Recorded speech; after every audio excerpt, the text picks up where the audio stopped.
গাজীপুরে ড্রেনেজ ব্যবস্থা অকার্যকর থাকায় ১২ মাসে নোংরা পানি জমে ব্যস্ত সড়কে বছর জুড়েই থাকে জলাবদ্ধতা।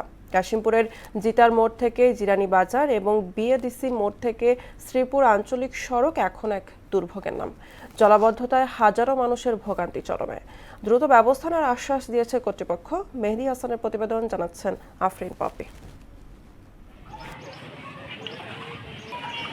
গাজীপুর মহানগর কাশিমপুর থানাধীন জিতার মোড় থেকে জিরানী বাজার এবং বিএডিসি মোড় থেকে শ্রীপুরে রাস্তার ড্রেনেজ ব্যবস্থার উন্নতি হয়নি ৩ বছরেও, যার কারণে ১২ মাসই জলাবদ্ধতা থাকে এই দুটি আঞ্চলিক সড়কে।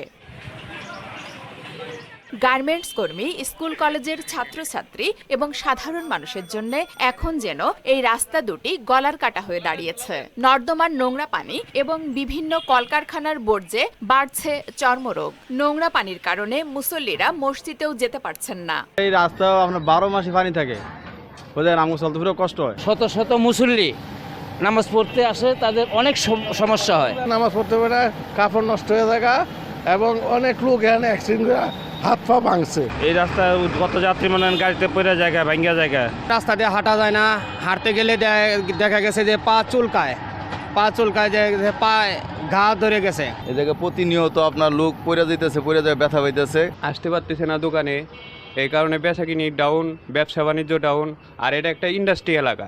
জলাবদ্ধতা নিরসনে দ্রুত ব্যবস্থা নেওয়ার আশ্বাস দিলেন গাজীপুর সিটি কর্পোরেশনের প্রশাসক। দ্রুত এটা আরসিসি করে এটাকে মানে রাস্তা হিসাবে রূপান্তরিত করে, যাতে আর ওখানে জলাবদ্ধতা না হয়। আমরা ইতিমধ্যে নির্দেশ দিয়েছি, আশা করি যে এপ্রিলের মধ্যে হয়তোবা এই ড্রেনগুলো সচল হবে। কাশিমপুরের দুটি আঞ্চলিক সড়কের ড্রেন পরিষ্কার করে লাখো মানুষের দুর্ভোগ লাঘব করবে নবনিযুক্ত প্রশাসক, এমনটাই প্রত্যাশা এলাকাবাসীর।